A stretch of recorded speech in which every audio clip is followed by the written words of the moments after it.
today we've got Hugh Vere Nicholl, who's going to talk to us from Rutland. I believe that's where you are, Hugh, today. Give us a quick, Yes, I'm in Rutland indeed. yeah. Quite right. Very close to the show site. So give us a quick talk through of your relationship with the Global Bird Fair. So I've personally been involved for the last 3 or 4 years, but the entity I represent's Wild Rutland, and that's been sort of in the thought pattern for the last sort of 5 years. And there's lots of ways we've been involved to date. So, yeah. Yeah, okay. So Wild Rutland is it a sponsor, co-sponsor? There's some stronger bond this year, I seem to remember. There is, we've been sponsoring for the last few years for what's been going on, which is lovely, and we've changed a bit with the things we sponsored. A few years ago, we organised a few talks specific to us. Last year there was a wide sponsorship, and then this year we're sponsoring the volunteers, and the volunteers set up for this year, which would be brilliant. But we are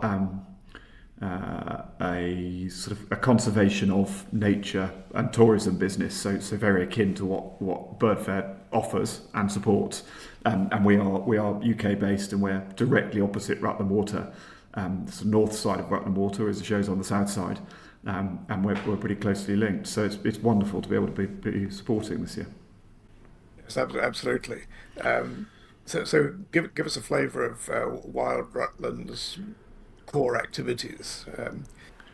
So if it's helpful, I manage a landscape on the north side of Rutland Water, which is actually the venue and the site of Site B, the first Osprey nest, when Tim planned their introduction project with Roy Dennis.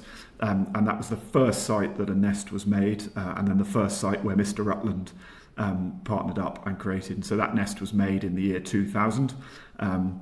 And then since then, that nest alone has fledged over 50 chicks, and the wider estate, we've had another 35 chicks. So at the moment, the landscape I manage have had over 80 chicks fledged on, which is really special.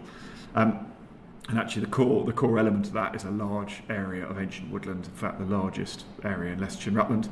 And some time ago, there was an allocation of houses on the outside of it, and the family who own it felt that would be a bit of a shame to put houses right on top of a special bit of woodland. So what we're working to do is create an entity that allows us to give people access into a woodland where there is no access at the moment, but in a controlled manner that we all know is needed to support sort of nature recovery, restoration, creation across a large landscape. So we're about 1,500 acres, or coming up to 1,500 acres, which is quite large in space, of which 700 acres of which is woodland. So trying to build a way to support all sorts of creatures from the very, very minutest submicrobial right the way up to veteran oaks and otherwise.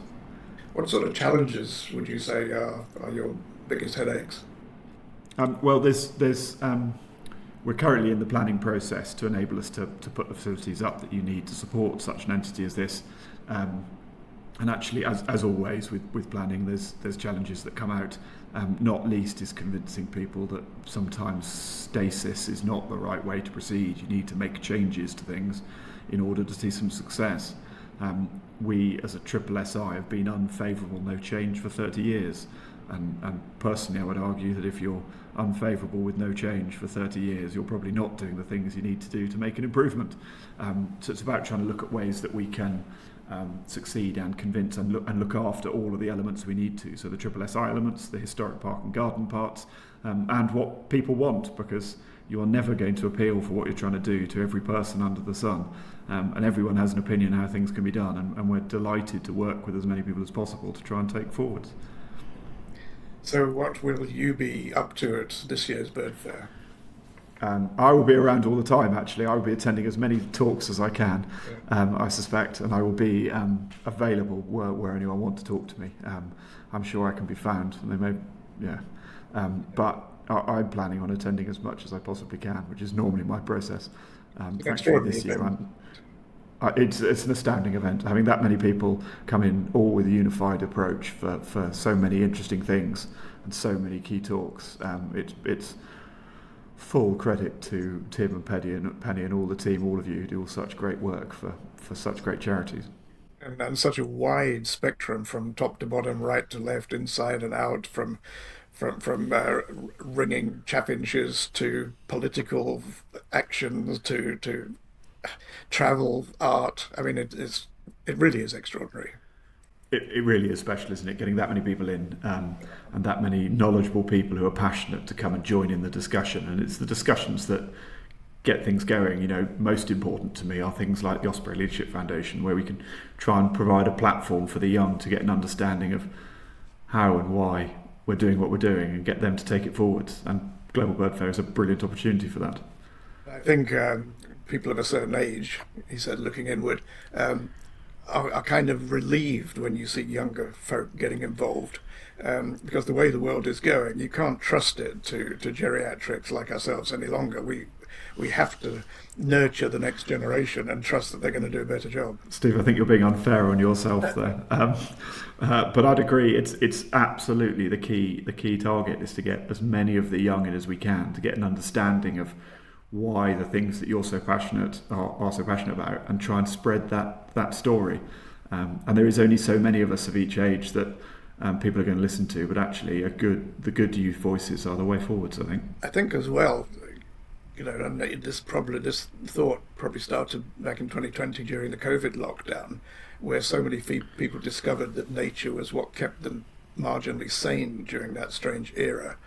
And the world seems to have got stranger and stranger since then. So I'm sure you would agree that nature literally is the saving grace for all kinds of woes.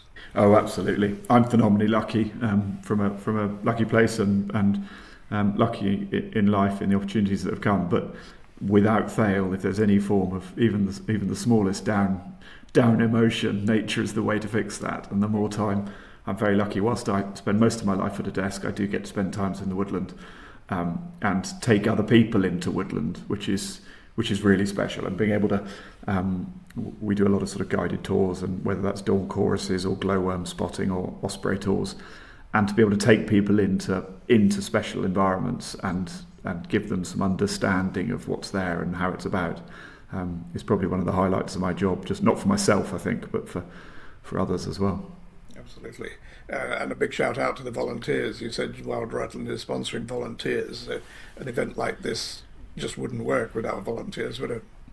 No, it's absolutely intrinsic. The fantastic work, but done both at coordination level by all the team, and all the people giving up their time to come and help. Such a special setup is fantastic. And for those volunteers who are listening to this, I'm grateful. I'm very happy to have a chat to any who want to speak and understand more about what we're trying to do over the weekend. Absolutely, and I guess that applies to everyone who's listening. Look out for you and make yourself known and see how you can get involved. Well, exactly.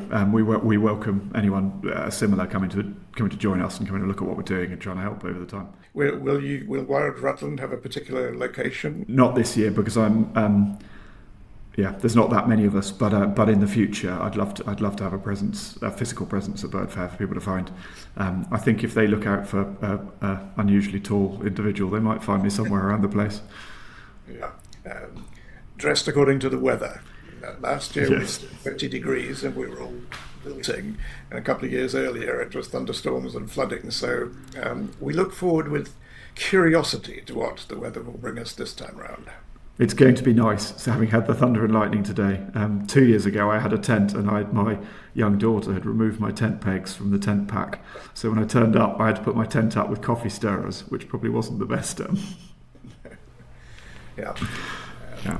A lot of people do report adventures from the Global BirdFair, so let there be many more this time round. Absolutely. Here's to adventures all round. Yeah, yeah. And moving forward, do you have further plans? We do. For Wild Rutland, we have a full range of events that happen all year that people can find on our website, looking at what we do. And then our planning application is with the county council at the moment to be working through. So there's lots still to follow on that. And so at some stage that will come about, and hopefully build towards an opening stage in the future. Yeah. Well, exciting times. This gives you good focus for the project.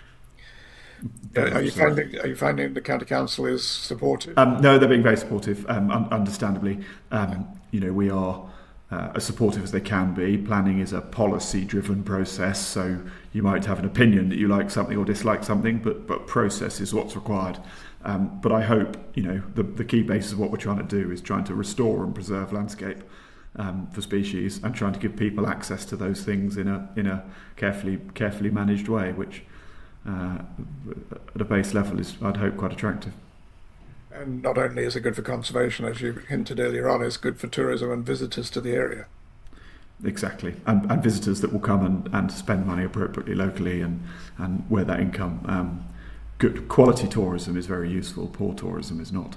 Hopefully, we are delivering quality tourism of people who will then visit other elements of the county and spend more time and spend more money here.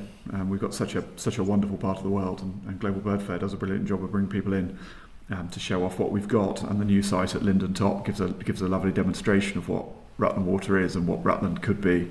Managing those in the right way is fantastic. Yeah, and again, for anybody who's doubting whether it's worth visiting, there are, of course, not only people like yourself from the neighbourhood, but literally from all parts of the world.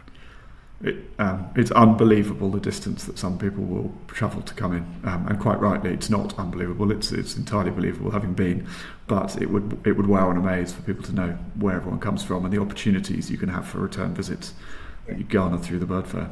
Absolutely. If you've never encountered people from New Zealand or the Falkland Islands or Alaska or India or you name it, the Gambia, they'll be there. Well, exactly that. It's a lovely melting pot of, the gannetry at different times of day, and in the evening is a lovely melting pot of mixed cultures and people. Well, here we wish you luck with your projects. We look forward to the 2026 Global Bird Fair at Rutland Water, Linden Top, as you rightly say, second weekend of July. Thanks for your time and for catching up with your stories, and let's meet again at Rutland. Well, thank you very much indeed, and I'm very much looking forward to seeing you at Global Bird Fair.